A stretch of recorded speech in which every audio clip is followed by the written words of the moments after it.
पढ़ाई हर जगह होती है, दो चीज और है। एक बात मेन है जो आपको ध्यान देना है, हमारे अंदर लर्निंग टेक्निक होनी चाहिए। सीखने की कला विद्यार्थी में होता है, वो हर विद्यार्थी के अंदर अलग अलग होता है। वो सीखने की कला कि हम चीजों को सीखना कितना चाहते हैं। हर व्यक्ति का कुछ ना कुछ अलग इंटरेस्ट होता है। जैसे किसी को ज्यादा खेलने में, किसी को आप देखिएगा कि कोई ऐसा गांव का आवारा लड़का हो जो भले ही पढ़ाई में वो जीरो हो, लेकिन वो रोड पर दौड़ेगा तो सबसे आगे ही रहेगा। ऐसा देखते हैं कि नहीं देखते हैं? ओकरा चोट भी लग गया, गिर गया, ठेहुना फूटल है, फिर खड़ा हो जाएगा, फिर दौड़ रहा है, कोई दिक्कत न है। कुछ बच्चे ऐसे हैं कि किताब में पढ़ने में तो तेज है, लेकिन एगो छोटा सा फुंसी हो जाएगा तो रोइत रहेगा, मम्मी मम्मी करते रहेगा। होता है ना, वो सब प्रतिभा है, वो दौड़ने में ही है। अगर उसे खोज के ओलंपिक में भेजा जाए कि भाई तुम दौड़ो, तो निश्चित है कि भारत के लिए वो गोल्ड जीत के लाएगा। जो गिर जाए, उसको घुटना फूट जाए, पैर टूट जाए, तैयो दौड़ाइत रहता है। उसके अंदर जीवट तो है, दम तो है, बस खोजने की जरूरत है। और हमारे यहाँ वैसा कुछ सिस्टम नहीं है कि गांव को बच्चों को खोज के वहां तक पहुंचाया जाए। जो कुछ लोग हैं जो जानकार हैं, जानते हैं कि अपने बच्चों को किस माध्यम से मुझे भेजना है, किस किस फील्ड में, वही जा पाते हैं। बहुत सारे हमारे गांव में तो प्रतिभा ऐसे ही खत्म हो जाता है। तो ये जो खोज प्रतियोगिता कर रहे हैं, आज सनातन सर ने किया, तो ये जहां है, जिस रूप में कर सकते थे, कम से कम उस समाज के लिए उतना तो किया। हमें इसमें सहयोग करना चाहिए, हर व्यक्ति को सहयोग करना चाहिए अपने समाज को बढ़ाने में। क्योंकि याद रखिएगा, आपका घर के सामने साफ सुथरा जगह हो जाए, आपका परिवार अच्छा हो जाए, अगल बगल में सब निरक्षर रहे, साक्षर न हो, चोर हो जाए, बेरोजगार हो जाए, और अगल बगल के लोगों के घर के आगे साफ सफाई न हो, कूड़ा कचरा रहे, तो गंध जो है, दुर्गंध जो है, आपके घर में भी जरूर पहुंचेगा। अगर आपके टोला मोहल्ला में सब चोर हो जाए, तो चोरी किसके घर में करने जाएगा? आप ही के घर में ना। तो समाज को बदलने के लिए सिर्फ अपने परिवार को बदलने से समाज नहीं बदलता है। तो ये हम बड़े बुजुर्ग को सोचना पड़ेगा, गार्जियन को सोचना पड़ेगा। और बच्चों, आपका काम है कि आपको जो आज दिया जा रहा है टास्क, आपका टास्क है कि माँ बाप आपको स्कूल भेजते हैं, कोचिंग भेजते हैं, ट्यूशन भेजते हैं कि भाई आप पढ़ो। हम बहुत मेहनत करके हम फटी साड़ी ही पहनते हैं, दिवाली में न खरीद के सोचते हैं कि दुर्गा पूजा में खरीद लेंगे, माँ यही सोचती है। लेकिन बेटी है, बेटा है, तो उसको एक जैकेट खरीद देते हैं क्योंकि ठंडा है, कोचिंग करने जाती है। वो सोच ले कि खाना भी बना रही है ना, अगर आग से थोड़ी सी साड़ी जल गया होगा, उनका फट गया होगा, तो सोचेगी कि अभी नहीं खरीदते हैं, अगला महीना जो है ना, इस महीना मास्टर के फी देना है बच्चा को, नहीं तो हो सकता है कि ट्यूशन से भगा दे टीचर। तो माँ सोचेगी कि हम अगले बार खरीद लेंगे। पिताजी सोचेंगे इस बार कुर्ता पैजामा नहीं सिलाते हैं, हम लुंगी पहन के ही घरे में तो रहना होता है, कहाँ जाते हैं, अभी कोनो रिश्तेदारियों में नहीं जाना है, जाना होगा तो देखेंगे। एगो है, उसी को धो के आयरन करवा के पहन के चल जाएंगे। वैसे मैनेज करते हैं। हम गांव देहात में रहे तो आप ये चीजें समझ रहे हैं, आप लोग भी समझ रहे हैं। बहुत सारे ऐसे बच्चे होंगे जो किसान फैमिली से हैं, जिनके पिताजी मजदूरी करके उन्हें पढ़ाते होंगे, तो वो समझते होंगे।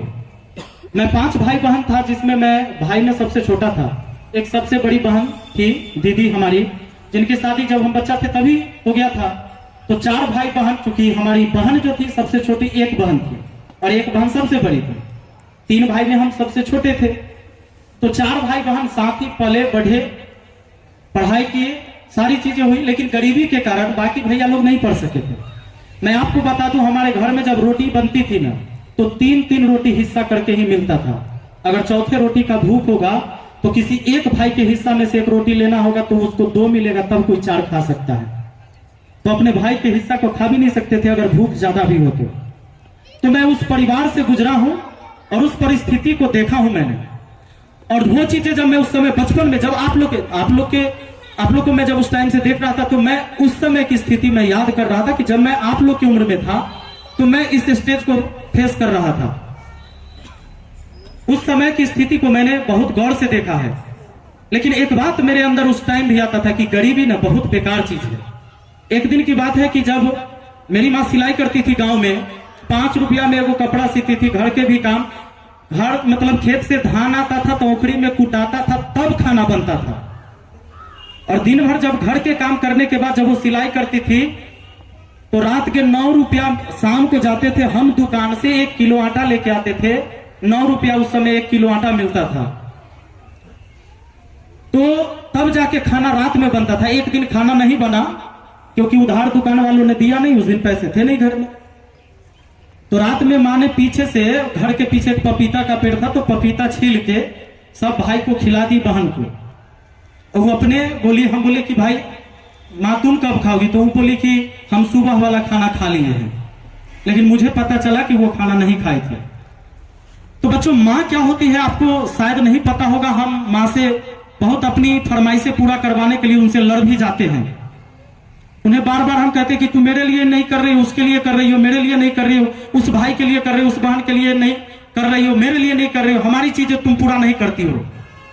पर माँ ऐसी नहीं होती है। वो उनके पास जितनी ताकत होती है ना, वो सब कुछ अपने बच्चों को बनाने के लिए ही लगाते हैं। तो इसलिए माँ बाप से कोई शिकायतें नहीं होनी चाहिए कभी भी। उन्होंने मुझे जन्म दे दिया। और एक बात तुम सच में अपने दिल से पूछना, जब तुम्हें लगे कि तुम्हारे माँ बाप तुम्हारे लिए कुछ नहीं कर रहे हैं, तो ये देखना कि तुम्हारे लिए वो नया जैकेट खरीदे हैं कि माँ अपने लिए पहले खरीदी है। तुम ये सोचना कि नया कपड़ा तुम्हारे लिए खरीदी कि पहले वो अपने लिए खरीदी है। तो तुम्हें फर्क पता चल जाएगा कि वो तुम्हारे लिए करते हैं कि अपने लिए करते हैं। कभी 10 रुपया मांग के भी तुम्हें दुकान से कोई चीज खाने का इच्छा होता होगा तो तुम पहले खरीद के खाते होगे। माँ ये नहीं कहती होगी कि 10 रुपया लेके जाओ, मेरे लिए खरीद के लाना, तुम नहीं खाना। किसी की माँ बोलती है कभी? तो बच्चों, उस माँ के दर्द को, उनके त्याग को समझने की जरूरत है और पढ़ने की जरूरत है। आज अगर वो आपको शिक्षित करना चाह रहे हैं, कोशिश कर रहे हैं कि मेरा बच्चा शिक्षित हो, जब तक आप शिक्षित नहीं होइएगा, आप अपने परिवार के तस्वीर को बदल ही नहीं सकते।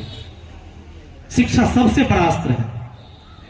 मैंने भी कई बार सोचा, कई बार लगता था कि क्या हम पढ़ के क्या करेंगे, आगे क्या होगा मेरे जीवन में। देखो, भविष्य किसी को नहीं पता होता है।